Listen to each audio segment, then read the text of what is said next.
going? Hello, everybody. Hello, welcome back to round 2 this week. So today, as you know, we're going to do Act 1, Scene 3 of Hamlet. I did consider, as I said, whether I would do Scene 4 as well, but I think Scene 4 and 5 are such a tight unit that I just couldn't really separate them, and then I figured doing Act 1 scenes 3, 4 and 5 would be, for me, well, no, not for me, I could probably do this all day, but for you guys especially, and for the purpose of future usage of these as revision materials, would be far too long. So this week Act 1 scene 3, next week Act 1 scenes 4 and 5. Obviously I won't be live streaming during the week with the progression exams, because you have progression exams to do, so I don't want to distract you from that, but I will record one that week and upload it anyway at the end of the week once all the exams are done. Okay, so I'll pre-record it just using the same software, so it will look exactly the same. So we're going to have that all done up and ready for things, and that will be on Act 2, Scene 1. The following week, we are back up and running and teaching again. It will be an academic tutoring week, of which we'll discuss more when I get the pro formas out. But essentially that will be a week like a normal academic tutoring day, but for the week. And during that week, I will also do the same.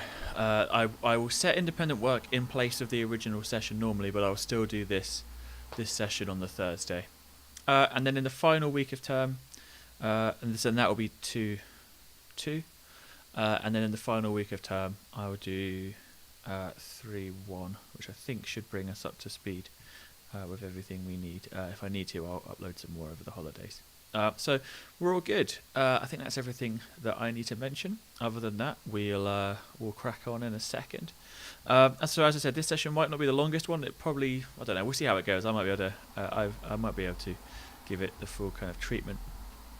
I've added in a little bit of today as well that I'm going to do a full lesson on next year. So when we come back to both Hamlet and Duchess in the second year, which is part of the kind of scheme of work, is that in the second year we'll revisit both of these texts. During that time period, I am planning on coming back to some more advanced lessons with both of these texts. And I just figured today, given that this is a shorter scene and I've got a little bit of time, I'm going to kind of preview some of the content I'm going to be doing there, and the kind of the slightly more technical content that we will be doing in the second year. So whenever you're watching this, that will be useful, I think. So even if this is in your second year as a catch-up, or now in your first year while you're waiting. So that's grand. So I think let's just get straight to it. As usual, we're just going to go through the scene. I'll talk about the content, and we will move on through it. Don't forget, before I finish, that coming soon, I think tomorrow, I will be doing a live writing of an essay, which could go horribly wrong. So tune in for that one. We'll see how that goes. That will obviously also be on the page, but it probably won't be in the playlist that I've created for these videos. Okay, cool. Right, let us get over to the text itself then. Here we have it. So a little bit darker today, guys. Sorry, I need to think about lighting sometimes. We've got the it's a darker day. This scene then, as we know, Act 1 Scene 3, following off the back of sorry, that was just sorting out some lighting. No, we're okay. So I think you can probably all read it. If you can't read it at any point, let me know, and I will change some stuff around. So this scene comes off the back of the introductions to the Ghost and the kind of surrounding cast in Act 1, and it comes directly off the back of Hamlet's introduction in Act 1, Scene 2. So as I'd probably mention in class if I was covering this, it seems odd then that rather than having a scene that would go into detail on I would imagine something like Hamlet more as a character with him, or maybe something to do with the old king. Instead, this scene focuses on seemingly unrelated characters that we've only seen so far in the play once for a short time, that being Polonius, Laertes, and Ophelia. Characters who are tangential to the narrative as such. Okay? So it is a bit of an odd one. But I think the reasons for it are very clear, and I think we've talked about this before with critics like Lee Edwards and others like that. This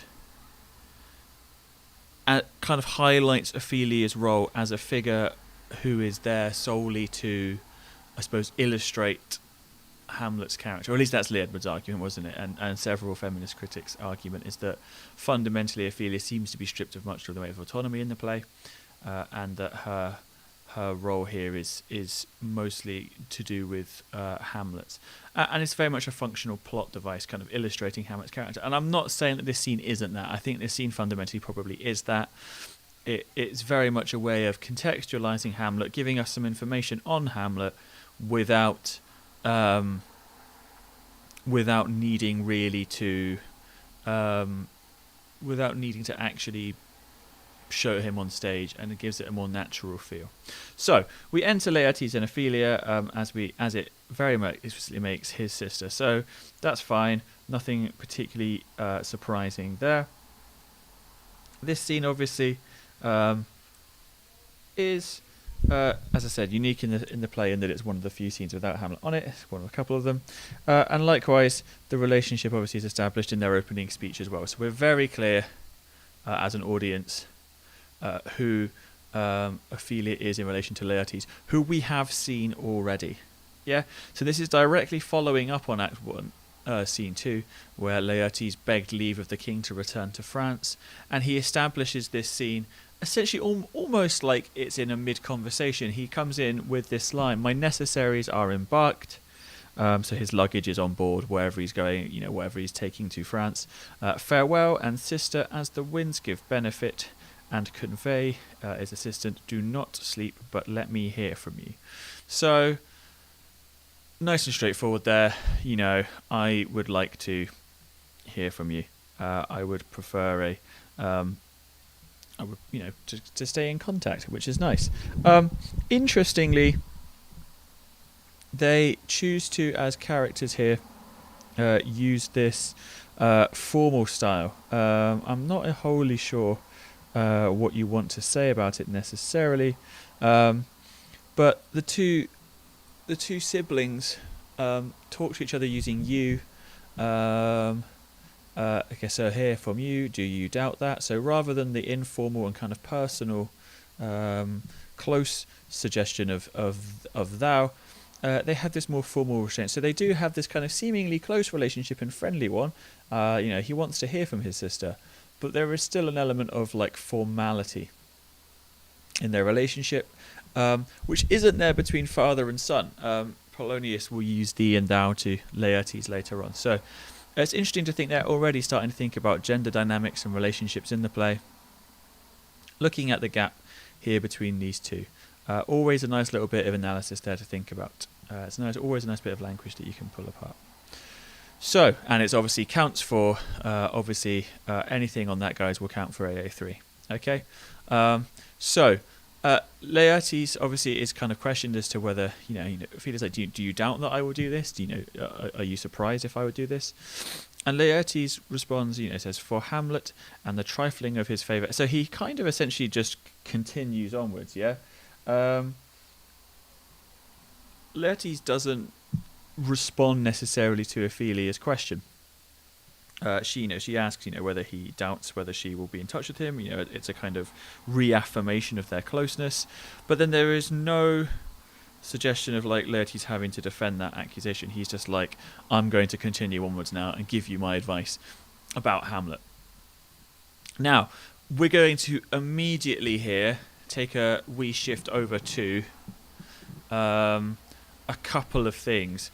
One is a key theme that I wanted to kind of think about in this scene as well, building off Act 1, Scene 2, where in Act 1, Scene 2, and this is all on the sheet that I've sent through to you, bearing in mind, guys, in Act 1, Scene 2, fashion, the persona and the big theme of appearance versus reality was really brought to the fore by Hamlet, who just talks, when he's talking to the court, about the nature of seeming and, appearance. Hamlet establishes that theme, and here again, this theme is brought back a little bit, but this time using often kind of visual metaphor again, and fashion specifically, like Hamlet talks about clothing there, the idea of fashion, but this time fashion meaning something more in the way of trends and momentariness as well. So that this idea that fashion, because fashion obviously is time bound and moves quite quickly, that it's only a surface level thing. It's not reality. That fashions are kind of moving trends that appear and go. So look out for that language during this scene. As well as that, we'll start to look at some kind of other kind of issues to that. But what we also see, guys, and this is the tricky technical thing that I wanted to go through with you here, is the technical term Hendiades. So this is a, as it says here, Hendiadis is a figure of speech in which two words joined by and express an idea that is more commonly expressed by an adjective and a noun. Okay? So this is a technical thing, and as I said, we are going to do a session on this later in the year, but I thought for anybody who wants to kind of pushing their language stuff a little bit further at the moment, this is here. So Hendiades then is a linguistic technique whereby two terms are used separately as nouns rather than as an adjective and a noun. Okay, so to show you the example here, Shakespeare uses it compulsively, and as it says from Commode, and we have evidence for this, there are more than 60 instances of this technique in the play itself. So a fashion and a toy in blood, and the perfume and suppliants of a minute are two quotes on the page that we're currently looking at. Here we have them both, fashion and a toy in blood, and the perfume and suppliants of a minute. Okay, so in each case you would have fashionable toy in blood and perfumed suppliants of a minute normally, but in this case using Hendiades, obviously it's a metrical tool. It gives you it fills out the line to the full poetic meter that's being used, but also it creates an effect, I would argue. And as would many others, Frank Commode, of whom I will give you some extracts from this book. Obviously when we're back in college you can feel free to borrow this book. It's a really good one. So Frank Commode, very good critic. And I'm going to send you a couple of pages of this later on, once I get that all photographed. But he describes Hendiades as a way of making a single idea strange by splitting an expression in two. So it makes something separate and double, and it gives you two separate ideas. Now, we're going to do a session, as I said, on doubling in the second year, and that's going to be the key thing. But I want you to start thinking about now, as you revise Hamlet, think about the way in which things are doubled in the play. Think about how things are separated into two concepts, or there are two characters for something, or that there are patterns of two, and that happens all the time in this play. And it's something that the more you think about it, the more you will notice it, because it is just so common and occurrent. So, with that in mind, you can have a look at things like this. Just to make it really clear, hopefully, if we can understand this. As we have here, the rhetorical effect of Hendiades is the effect of using language in order to slow down the rhythm of thought and perception, to break things down into more elementary units, and thereby to distort normative habits of thought and put them out of joint. So basically it makes things more unnatural, makes things more uncertain and doubtful. Hendiades is a kind of rhetorical double take, a disruptive slowing of the action, so that, for example, we can realise that the hatching of something is not identical with its disclosure. That's a quote from Hamlet there. Or that the expectation and rose of the fair state in 3.1, which we hopefully remember as well, rather than the merely expectant rose, define two distinctive aspects of Hamlet's role as heir apparent, in that he is both expectation and rose, rather than just an expectant rose. Okay, so just to redefine for you very clearly, Hendiades is Hendiadys, sorry, I can never pronounce it correctly, is where two nouns either side of and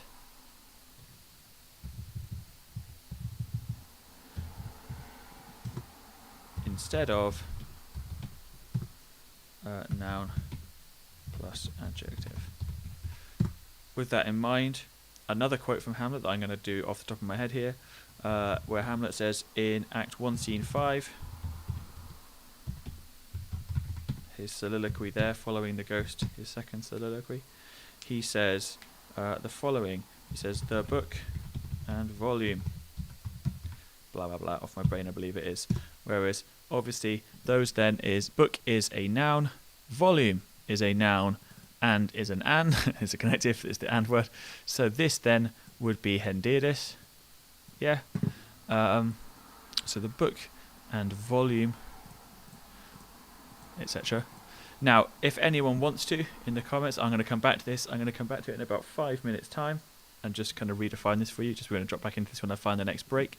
Before that point, if anybody can tell me what the normal version would be of this, rather than saying the book and volume, you're going to need to turn one of these into a into an adjective and apply it to the other one. So next time we have a break in the action from the main play, I'm going to come back and do this.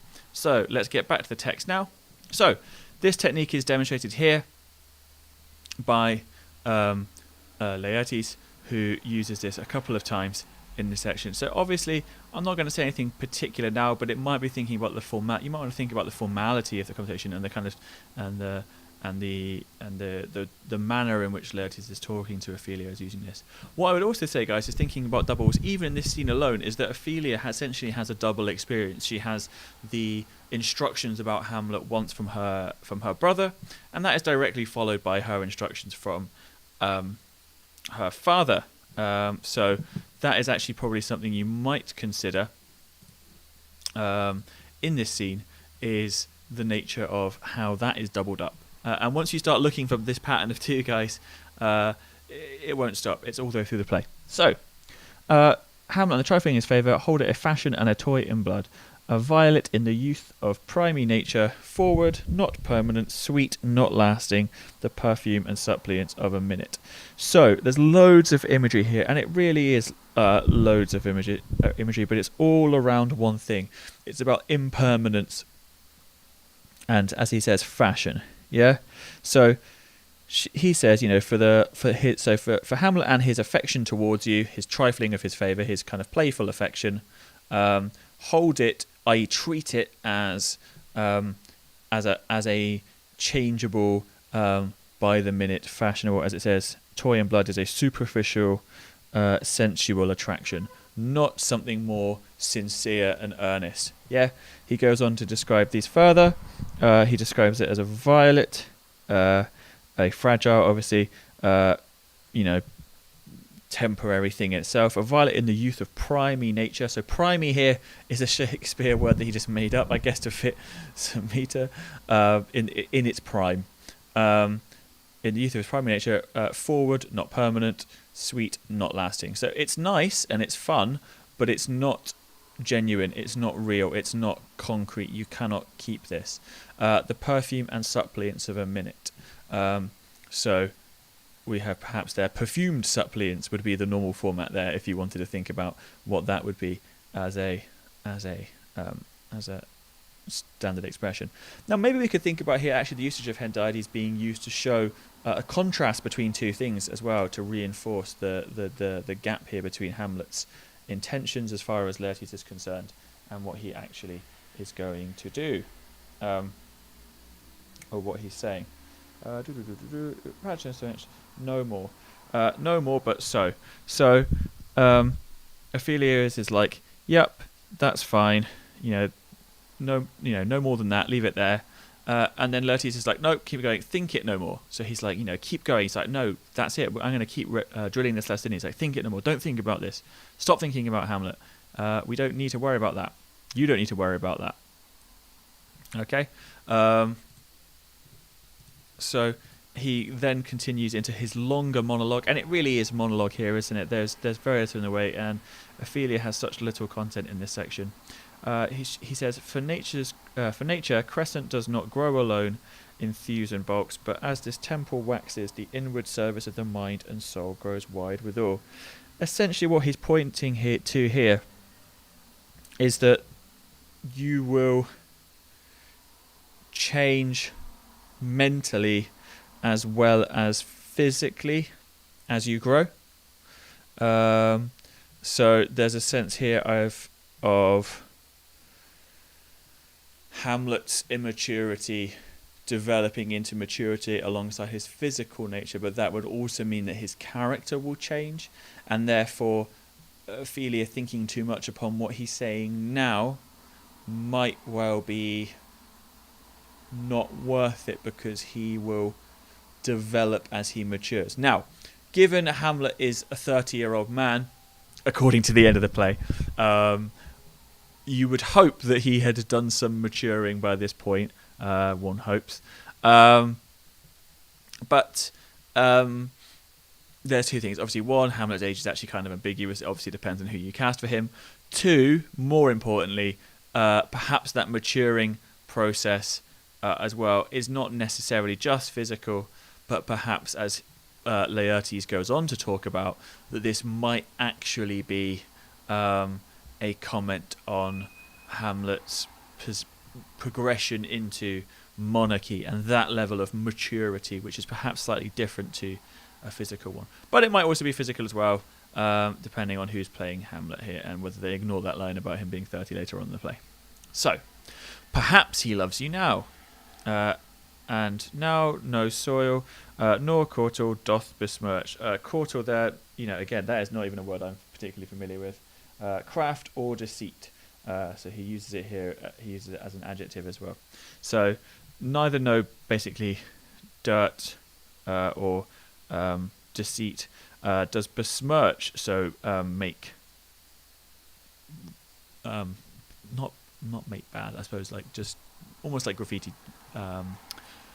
mark, stain, whatever you want to call it, the virtue of his will. So he's like, look, now at this age, where he is now, perhaps he does love you, and knows there are no sinister or underhand thoughts that are besmirching the virtue of his will.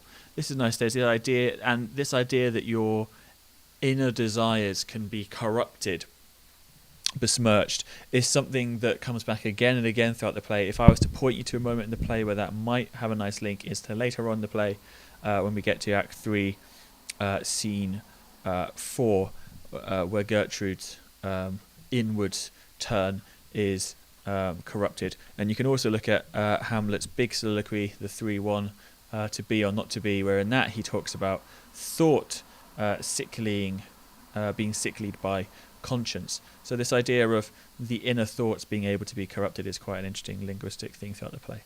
But you must fear his greatness weighed, i.e. his royal status weighed literally, but also kind of the position that has on him, the effect that the weight of office has on Hamlet.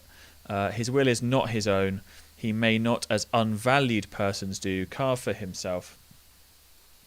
For on his choice depends the safety and health of this whole state. So Hamlet, as a prince, has, unlike unvalued persons or the common folk, not that these two are particularly common themselves, but they are certainly not a monarchy.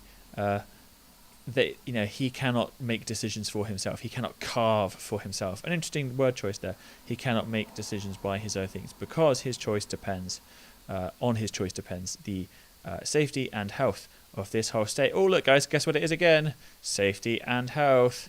Indeed it is. So the healthy safety, I suppose, of this whole state. And therefore must his choice be circumscribed unto the voice and yielding of that body whereof he is the head. So his choice must be essentially led by, directed by the, voice and yielding. Guess what technique that is, guys? The yielding voice of that Hamlet is essentially, basically, Hamlet is heir to the throne. He is stuck with decisions that need to be made for the state, and he is, in this metaphor that he's building here, Hamlet is the head on a body, which is the country. So the country is the body below. Hamlet is the head on top. And he obviously, yes, he has certain levels of control. He is obviously the head, but obviously your head can't go without the body. You need the body to be there with you. Otherwise, it doesn't function. So it's a nice visual metaphor that Laertes uses. It's actually quite a common metaphor in the play, is it not, if we remember? Or look at across the play, this idea of the nation as a body and visual images that link physical place to human form. Okay, I realise that I'm going quite meticulously through this. We should probably pick up a little bit of pace here. So then if he says he loves you, it fits your wisdom so far to believe it. So it fits your wisdom so far to believe it, i.e. only believe it so far. As he in his particular act and place may give his saying deed, which is no further than the main voice of Denmark goes with it. So he's like, he can say things, but actually he can't actually say things any past what he can say as Denmark. So he might say something to you now that sounds good, but actually he might not be able to back that up later because his official role as Denmark might actually cut that further back than he wanted to. Then weigh what loss your honour may sustain if with too credent an ear you list his songs, or lose your heart, or your chaste treasure open. So he offers three things here. He says, look, think about the loss to your honour. And I think, guys, this is a theme that's going to come up throughout the scene, is this theme of reputation from this point onwards. And this is their clear concern. He's like, look, remember what risks you take, basically.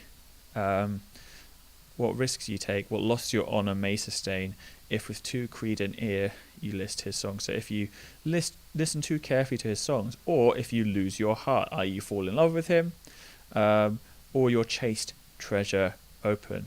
We've talked about this before here, but the chaste treasure is a metaphor here for her chastity, her virginity, and there's this kind of almost quite lurid imagery with the chaste treasure open. Quite a physical description of that process.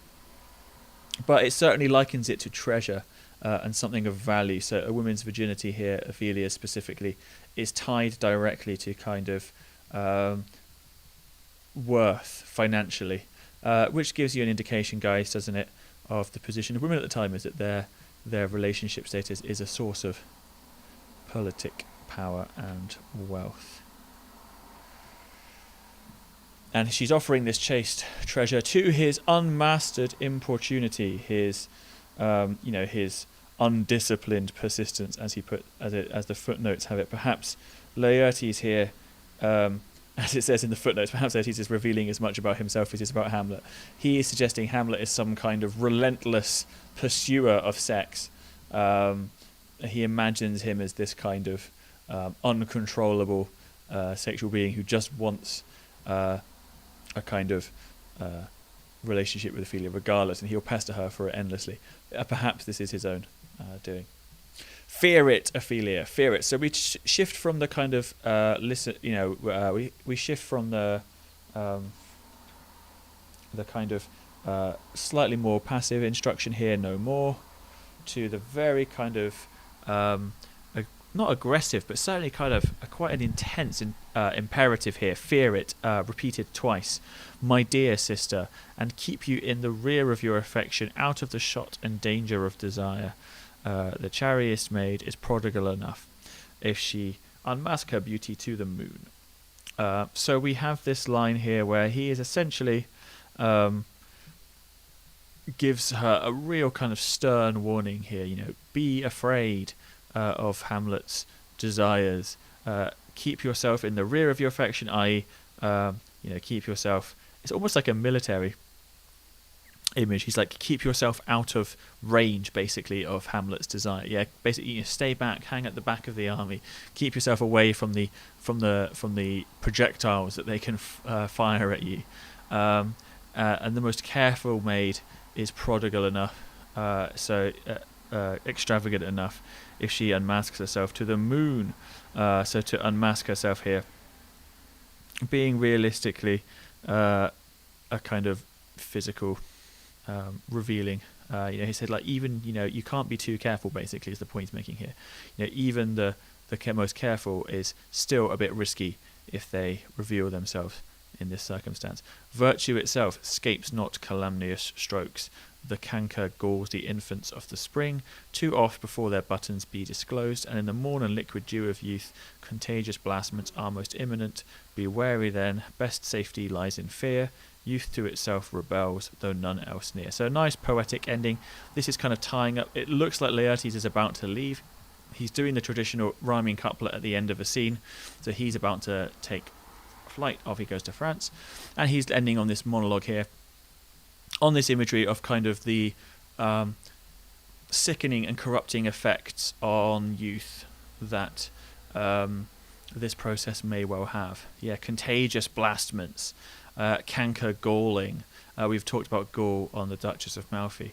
So we have these kind of gross, rotten imagery being used to describe what can happen to the infants of spring. So he imagines virginal Ophelia as a kind of flower that can be destroyed before she's even bloomed by dangerous action with regards to lust. And it's specifically, it is her virtue, and by extent, her virtue is realistically her reputation, isn't it? Yeah. So we're always back on that reputation theme here. The best safety lies in fear. Youth to itself rebels. So there's this language here, youth to itself rebels, comes up again in Act 3, Scene 4, when Hamlet's talking to his mother, and he's talking about her age. She lacks the ability to rebel, but youth might be consumed by it.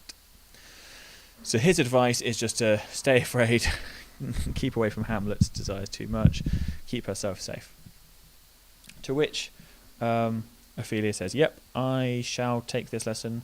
I shall keep as watchman to my heart. So I will have this lesson, guard my heart and my decisions. But, good my brother, do not as some ungracious pastors do, show me the steep and thorny way to heaven, whiles a puffed and reckless libertine himself the primrose path of dalliance treads, and recks not his own reed." Recks not his own reed is the only part of here that shouldn't make any sense at all, probably. It says follows his own rule, essentially, is the point here. Doesn't take his own lesson on board. But this whole section is essentially like, yeah, I'll follow what you're saying, but don't tell me to do something difficult and hard when you aren't willing to do it yourself. And the imagery she uses here is that of an ungracious pastor. So she uses the idea of like essentially a bad priest, a bad kind of religious figure. A slight cynical state, nothing anywhere near as serious as the kind of religious cynicism in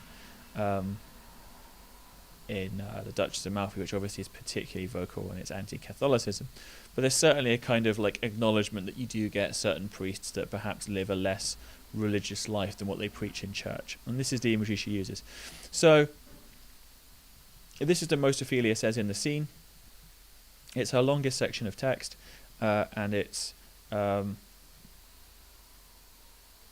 one that I think is particularly interesting, and it's, I would say, probably the only time that Ophelia really in the play speaks out properly with opinion and a bit of character before the later in the play. Now, literally no one has gone for what the book and volume is here, so now I've got to try and remember how to spell it, but this would be voluminous book, one assumes. There we go. So there's a quick throwback to that as promised. Now, this then seems that Laertes already up. Oh, fear me not, I stay too long. And we think, okay, that's the end of that scene with Laertes. But here's Polonius. But here my father comes. And Polonius literally interjects the line. The line continues. It's still, there's no reset here. It's a continuation of this previous line. Polonius will walk in halfway through this delivery. So there we are. Here is Polonius. A double blessing is a double grace. Occasion smiles upon a second leave. So he is like, basically, I am lucky to say goodbye to my father again. What a fortunate circumstance. Polonius here is quite surprised, I assume, to see his son still hanging around. He thought he was off. He says, look, yet here, Laertes, aboard for shame. Get out of here. What are you doing? Sort yourself out, for shame. The wind sits in the shoulder of your sail, and you are stayed for. So literally, whether he is sailing or not isn't the point here. The point is, you have the sail at your back. You, like a ship, should be heading off, but you're still here. He's like, right, okay, before you go, let me give you some advice. And this advice goes on for a long time. And essentially what they are is just a list of... And I'm not going to go through them now because I'm going to tell you why in a second. He essentially gives them a list of essentially kind of fairly generic aphorisms, so kind of moral lessons, idioms, phrases, that just give him some kind of generic advice. What you'll find, guys, is that the reason why I'm not going to do them for you is because what I've put on your weekly reading is something actually just that kind of really clearly goes through Polonius's advice here. So if we flip back over to here, we have this piece, and I've given the full piece in the attachments as well. That will be on here and in the team's files. But it kind of basically goes through why Polonius' advice is kind of fine, but also not really that useful. We have this thing here. It says, give every man thine ear, but few thy voice. The phrase unproportioned thought illustrates the basic shortcoming that underlies the whole admonition. It assumes that Laertes is capable of distinguishing nicely between thoughts that are well proportioned and those that are not. If he can distinguish these things, he hardly needs such advice except as a casual reminder. If he cannot distinguish these things, the advice won't help him to do that. So this is the kind of point that is made here by this writer, and they literally go through every single one. If you read through the piece, they go through all of the advice that Polonius gives, they explain it all, and they kind of critique it.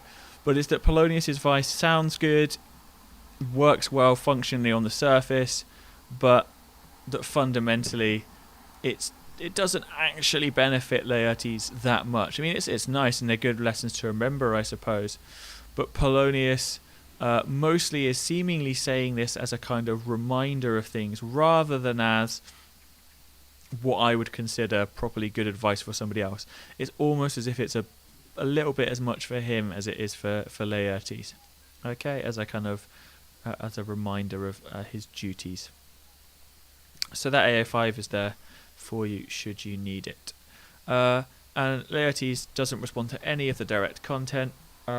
He takes the blessing from his father. My blessing seasoned is in the i.e. Like food being seasoned. That's what he hopes will happen. Most humbly do I take my leave, my lord. So you have a look at again the formality, even though they are using the informal here, thou, and he's used thee previously. Laertes still takes a more formal kind of direction towards his father, as is expected at the time period, as basic context. Here's the thing, guys. There's nothing interesting to say about that, though, in an essay. There's no point for me, I would say, talking about how Laertes uses the my lord. That kind of phrase, I think, isn't particularly interesting. This kind of stuff is interesting because it actually shows relationships.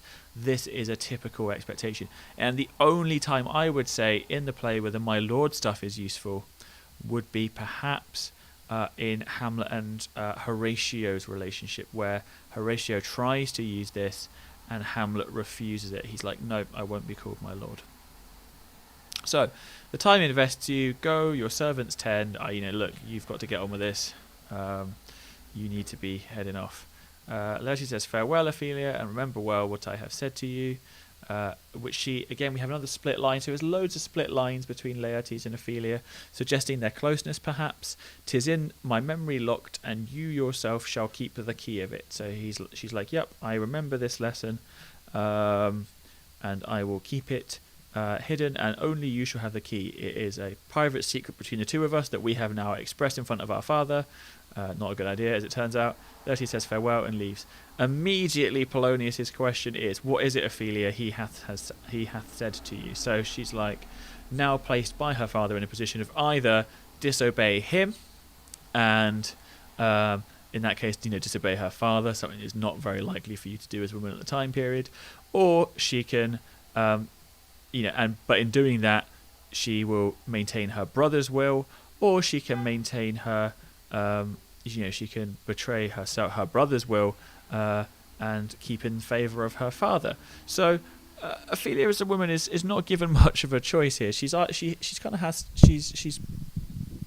talked around to, but dominated by both figures, and she is placed in a position where she can either, essentially disobey one of them or the other here. She chooses to disobey her brother to an extent, and follows her filial duty to her father.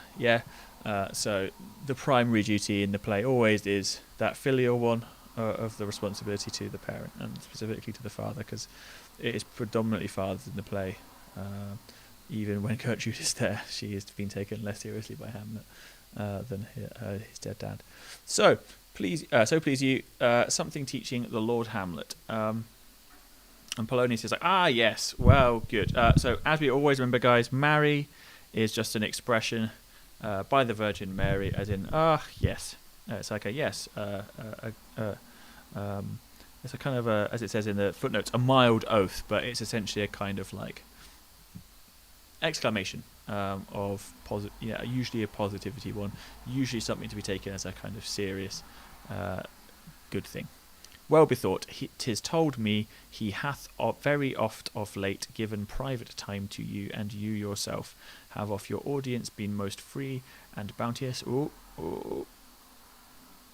As if it be so, as so 'tis put on me, and that in way of caution I must tell you, you do not understand yourself so clearly as it behoves my daughter and your honour, what is between you. So this is all a kind of extended section. There's 2 sentences here that explore Polonius's speaking style a little bit more. Like over here, dulleth still being used. You see an older style of English being used by Polonius, or at least a kind of more archaic stylistic thing. There's a lot more hath and the usage of the th ending form to certain other verbs. Dulleth in the previous section. Obviously, other characters don't necessarily put the th end form on their verbs. Again, as I said, an archaic trend at this time period. So he basically says, look, I've heard basically from other people that you have been given your time quite a lot, almost too freely to Hamlet. Sorry, guys. Fire engine. So he's been too free. She's been too free with her time with Hamlet, and he is wary about this. He's giving a note of caution. He says, I must tell you, you do not understand yourself so clearly as it behoves my daughter and your honour. So he's like, look, you are not paying the right attention to your role as my daughter and your own honour as an individual. What is between you? What is it? What's going on? Give me up the truth. So he wants to know. He demands. It's imperative there. Give me up the truth. There's no option there. It's not a question like he did earlier. And Ophelia presents back to she talks like Polonius does, and she talks in a very kind of hedging way. He hath, my lord, of late made many tenders of his affection to me. So she places this in this kind. She uses the formality of the scenario to kind of dampen the content that she says. Affection, poo. So poo here, just a kind of, again, just another exclamative here, as you can probably work out, though unlike marry, not such a positive one. This is like a poof. No, you speak like a green girl. So this language again of both purity and naivety, unified in such perilous circumstance. Do you believe his tenders, as you call them? So we're going to go into this language in a second. I want to take a side note here before we move on. When we think about critics, and we've talked a little bit already about the ideological position of critics, haven't we? We've talked about feminist critics, Marxist critics. Obviously, one thing to remember, guys, is that a lot of critics would what you would be called politically conservative, right? They will view things in a conservative light, and that's perfectly understandable. That's a large portion, portion of society is that. Where that gets interesting as well is when you start looking at, though, what I would say that gets interesting is when you start looking at how that infiltrates guides to texts, and look at the way in which texts are presented on that front. And obviously, I'm no different. I will be I will read these texts partially in a way that is informed by my own cultural, social, political understandings. But when I was looking up earlier, and I was looking at JSTOR, and I just searched before then. I forgot not to search it in JSTOR itself, but I was searching outside of that. It was Act 1, Scene 3, Hamlet, JSTOR articles, kind of have any essays on that section of the text. And a YouTube video popped up. It was a little guide to Hamlet, Act 1, Scene 3.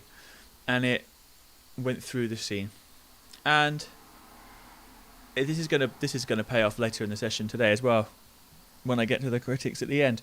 But it said that in the scene, and they did little character profiles in the scene, and they said Ophelia is presented as a naive, innocent girl who doesn't necessarily understand things properly. Now, maybe that is the case, but I think that takes Polonius's words as definitive. I think that argument takes Polonius's words as a definitive statement.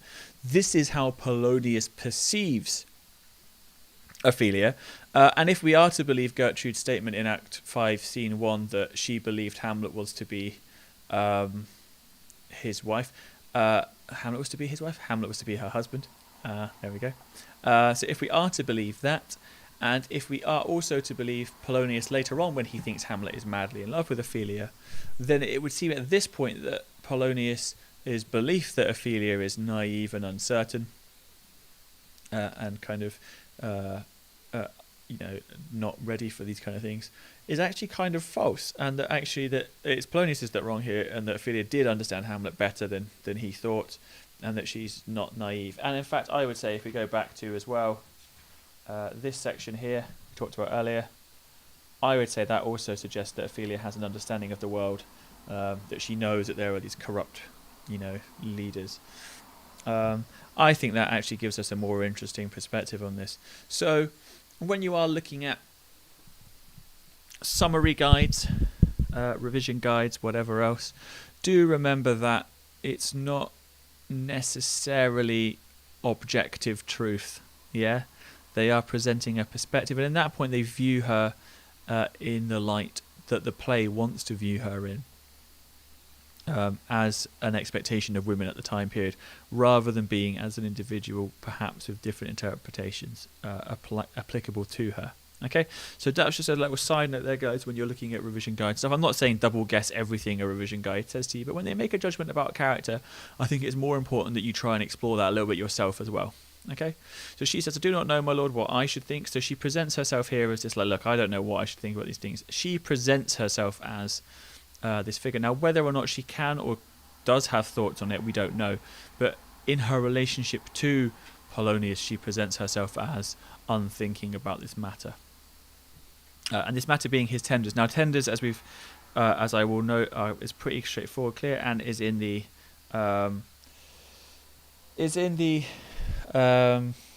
footnotes.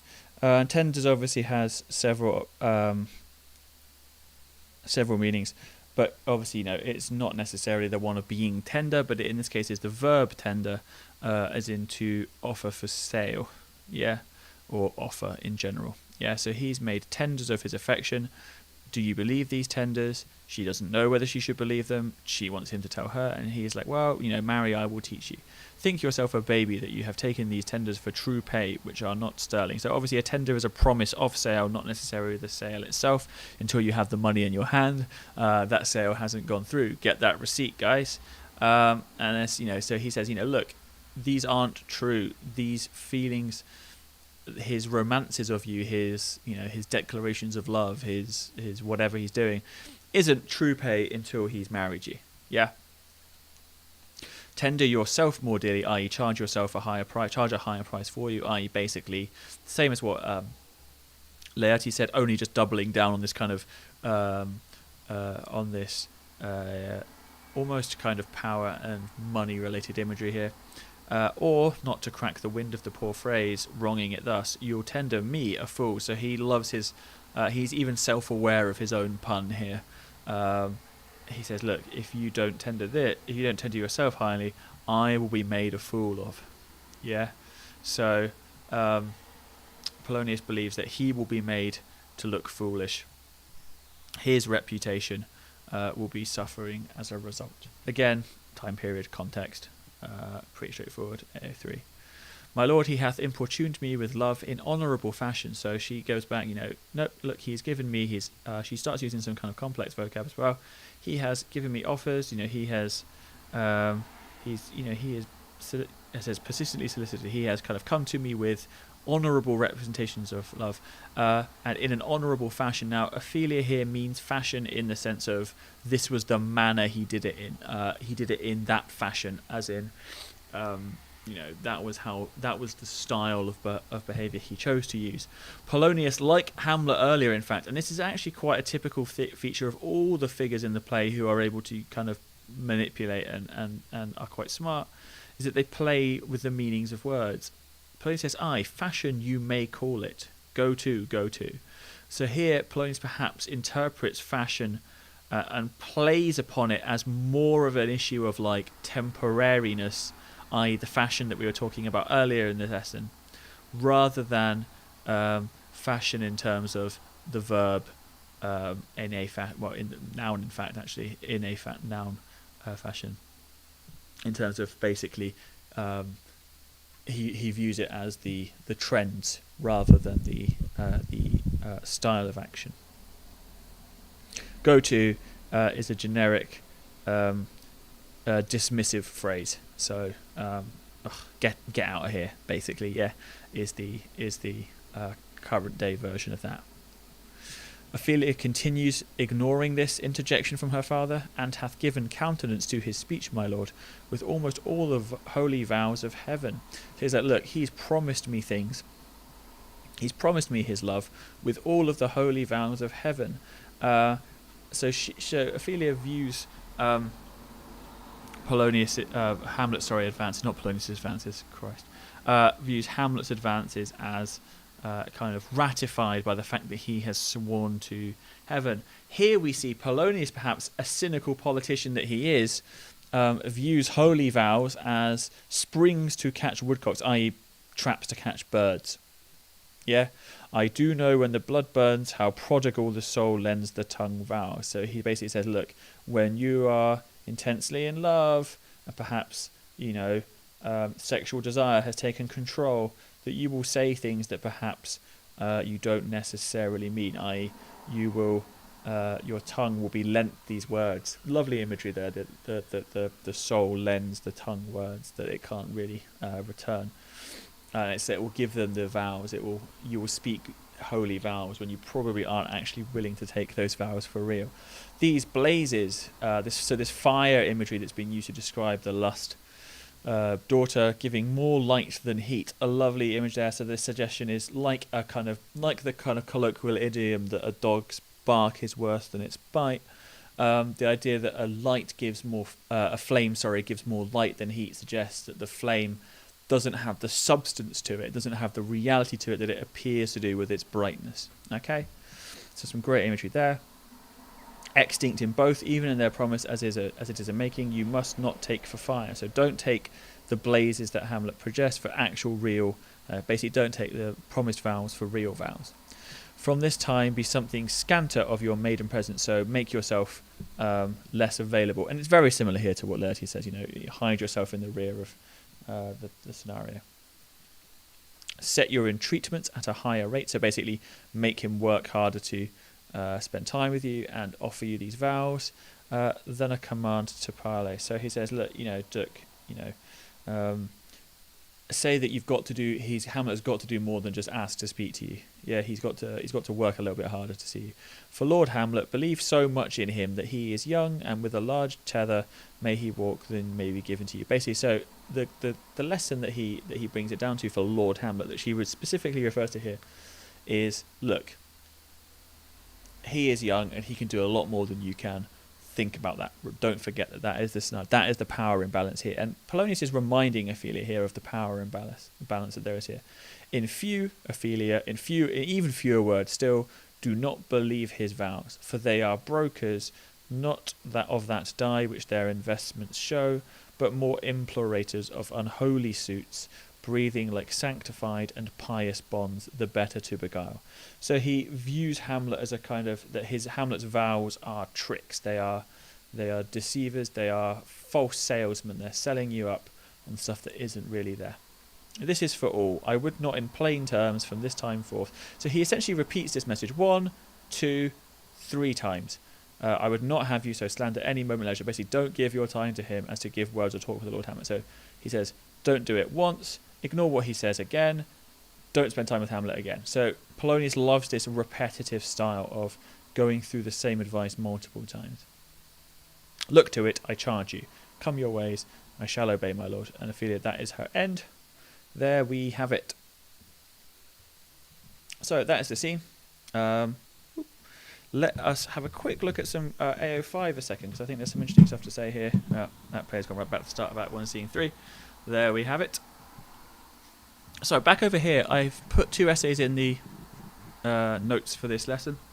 One of them is Ophelia, Shakespeare's pathetic plot device. Now, when we say pathetic here as a reminder, we don't mean like, ugh, you're pathetic. But pathetic means as in to evoke pathos, a character who delivers pathos. Pathos being that emotional connection and outpouring to a character. Yeah, that is required of tragedy. Yeah, to gain. Let's zoom in a little bit here. To gain the full kind of cathartic reaction at the end of a play, one hopes that some pathos should be felt for characters. So this essay by Linda Wagner argues that, around the ideas at least, that Ophelia is a role, is a tool, almost a device for the gaining of pathos. Yeah, that she is a character who provides for us an emotional connection in the play, whereas perhaps other characters don't. And let's have a look through this. Yeah, and I've given you the full essay on here. I think there's some interesting stuff to say at this point, because I think it's really good early on. It would appear that Ophelia has 2 primary purposes in her ingenuous role. Sorry, not ingenious, ingenuous role. That of providing a convenient hinge for several of Hamlet's analytical scenes, and of providing the already mentioned emotional impact for the audience. Apparently, Shakespeare intended her to be a minor character, using her sparingly and almost forgetfully throughout the plot. She appears in only 5 of the 20 scenes of the play, and is mentioned in only 2 of the others, then by Polonius and Laertes. So here we see already, guys, the closeness that Ophelia has to her familial structure. And I think that's super key, is that familial structure is just a core part of this play. In character, Ophelia is not an interestingly complex figure. Critics speak of her as sweet or poor, reacting to her situation rather than to her personality. But no one is unsure of her character as Shakespeare has presented it. Ophelia naively telling Polonius of Hamlet's mad behaviour, accepting meekly her father's ultimatums, bearing unquestioningly the restraints of her positions, is pictured as the epitome of unsophistication and of purity. Shakespeare, I feel, has created an ironic parallel in the characterization of Ophelia as compared with that of the Queen, whose equally simple, rather carnal attitudes have led her into deepest sin. Ophelia is a younger edition of the unthinking Queen who needs the mirror Hamlet provides to see her own situation. So this reading here, and this is a critic that I don't necessarily agree with, but I think is an interesting one for you to have a look at, because this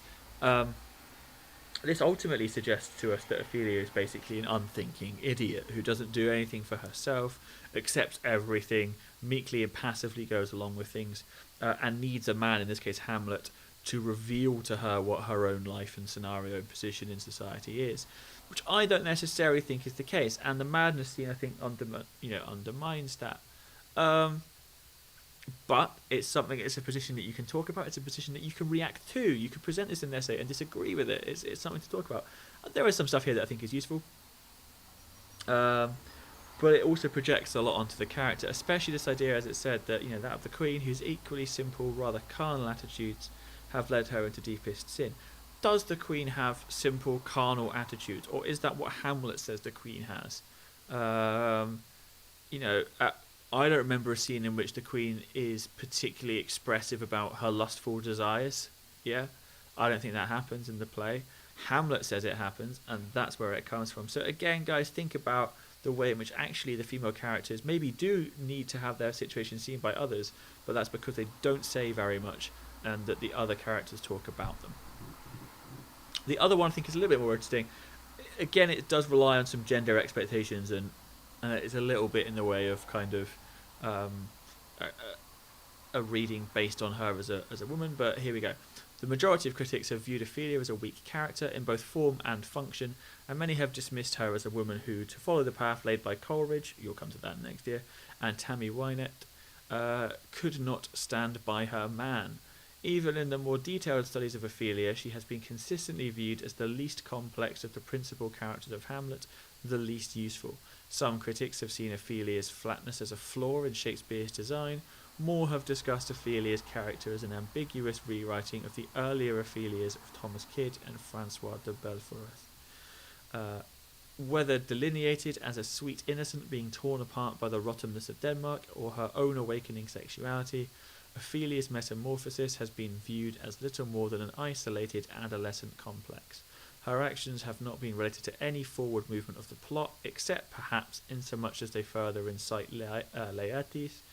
The attitude has too often been one of romantic and sexist condescension, and most studies have quickly turned to Ophelia's flowers, madness, death, or nymphomaniac tendencies, rather than trying to understand her unique character and how it might function in the play. There have, however, been a few outstanding exceptions, and that's an essay you can go read yourself as well. And these tend to describe Ophelia as a portal of sorts through which Shakespeare works to hook into or intensify the audience's emotional response.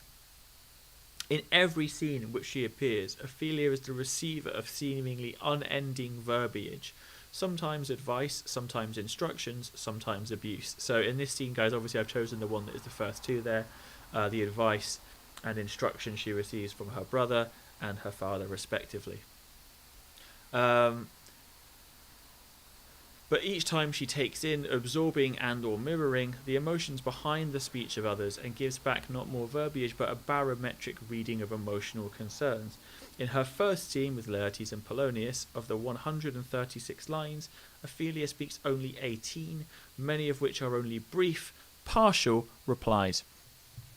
Immediately after Laertes' exit, for example, Polonius begins a speech on the dangers of Hamlet's tenders, in the midst of which Ophelia says, "I do not know, my lord, what I should think." This brief exclamation gives insight into Ophelia's whole personality. She is Hamlet's emotional antithesis, not overthinking but overfeeling. She waits for the emotions of others to flow through her, and then she responds. After Polonius finishes his fatherly lecture, Ophelia answers simply that she will obey, she will respond.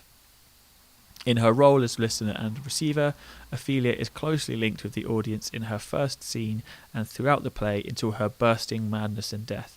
Often she merely stands on stage and, like the audience, watches the actors play to her. The early role as observer in the play creates a link between Ophelia and the audience that Shakespeare then exploits during her mad scenes to heighten the audience's own empathetic involvement. So it's an interesting positioning of Ophelia here as a character who seems to be one of listening and observing and taking in, and that positions her as an audience surrogate here, and that she takes on all these instructions from the other characters, and then we see her enact them, and we see the consequences of those. But because the consequences are things that we have also been told, it's almost like we feel those consequences ourselves. So when she sees Hamlet's madness and is upset by it, in either Act 2 Scene 1 or in Act 3 Scene 1, we also feel upset about Hamlet's madness because we have identified with Ophelia. Okay. Again, it does perhaps rely a little bit too much on, like, women have lots of feelings, so that's maybe a little bit off there. But other than that, I think that's another interesting reading of her as a character and gives us a nice setup for her for the rest of the play. Okay, so that's Act 1, Scene 3. There we go, all done. Hopefully that was useful. Again, keep tuning into these and watching them. You can go back and watch the whole lot. They're all on there at any point.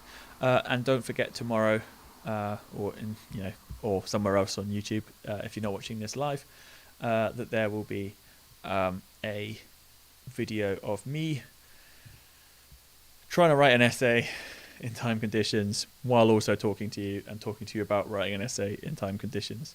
So we will see how that goes. Not promising it's going to be a full marker. Probably, hopefully as close as I can. But it should give you an idea about the process, and I'm really going to try and cover what you should be doing in an essay and how we should be approaching it and structuring it. And it will also be the same time that I make available on Teams the drama essay writing guide, which I think for whatever reason hasn't been put up there yet. So that will also be there from tomorrow, is the essay writing guide for drama essays. Okay.